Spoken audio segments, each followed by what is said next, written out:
अस्सलाम अलैकुम, मैं हूँ आयशा फारूक। खबर टीवी के साथ। Pakistan Tehreek Insaf Karachi division press club में एहतजाज किया गया है। मुल्क में जारी जबरो फस्तायत के इमरान खान की रिहाई के लिए, चोरी शुदा मैंडेट की वापसी के लिए कराची निकलेगा बच्चे बुजुर्ग बड़े तादाद में शिरकत। कराची का एक नारा, इमरान खान को रहा करो, जुल्म के ज़ाब्ते हम नहीं मानने। कराची निकलेगा तो खान निकलेगा, अवाम की बेदारी, ये निज़ाम बदलेगी। मजीद PTI रहनुमाओं ने किया कहा है। नाजरीन, हम आपको सुनवाते हैं। हम लोग यहाँ पे जो जमा हुए हैं उसकी वजह एक तो गैर आइनी तरमीम दी गई कि जिसको रातों रात और अक्सरियत ना होने के बावजूद पास करवाया गया, और इंटरनेशनल लेवल पे उसका कितना रिएक्शन आ रहा है आलमी अदालत से, और दूसरे जो ममालिक हैं वो कह रहे हैं कि आपने अदालत को यरगमाल बना लिया।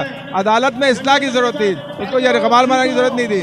और ये सारे मामलात और सारा निज़ाम जब ही सही हो सकता है कि जब PTI की गवर्नमेंट आएगी और वो इसमें रिफॉर्म करेगी, और उसके बाद फिर जो नया पाकिस्तान बनेगा वो एक मुस्तहकम मजबूत।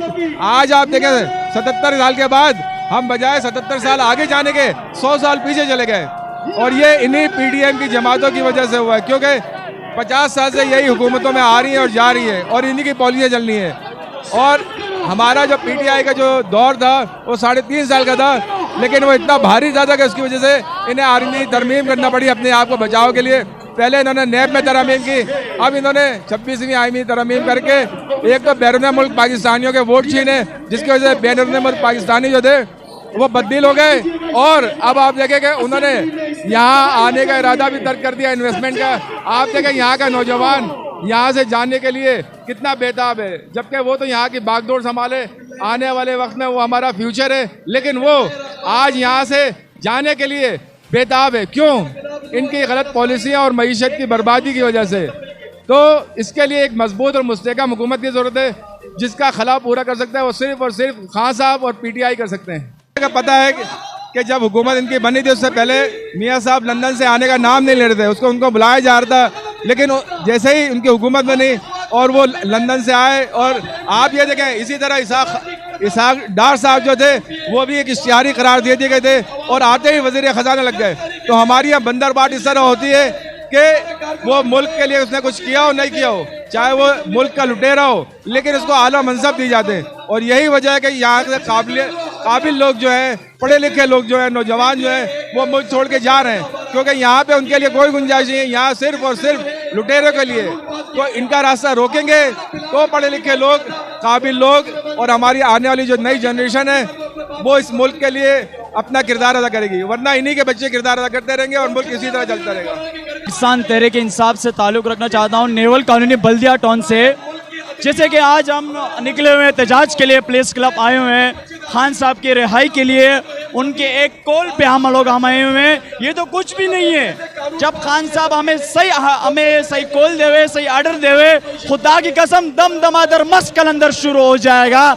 जो हमेशा हमारे शराफजल मरवत ने कहा था कि पठानों के खिलाफ अगर आवाज़ उठाएगा तो हम पठान और हमारे माजर भाई, हमारे पंजाबी भाई, हमारे सिंधी भाई, हमारे बलोच भाई, हमारे जिस कौन से भी ताल्लुकात रखने हैं, इन सब से मैं कहना चाहता हूं कि हमारे इस PTI के साथ दिए।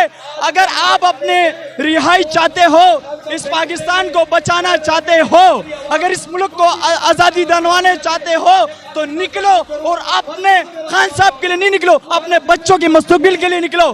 खान साहब के लिए नहीं निकलो मगर अपने बच्चों के मुस्तकबिल। आज देखो खान साहब हमारे लिए जेल के अंदर बंद है, वो अपने लिए नहीं बंद है, वो ना उसकी बीबी अमेरिका में बुशरा बीबी है, वो हमारे लिए बंद है। मगर हम लोग यहाँ पर जाहिर से बातें लोगों की चोरी पहन के हम लोग वहाँ कर रहे हैं। मैं तमाम पाकिस्तानियों से कहना चाहता हूँ, PTI के जो वर्कर है ये तो कुछ भी नहीं है। मैं तो यही कहना चाहता हूँ, अगर हमें ऑर्डर मिले और तो खुदा की कसम 10 दमादर मस्त कलंदर शुरू होएगा।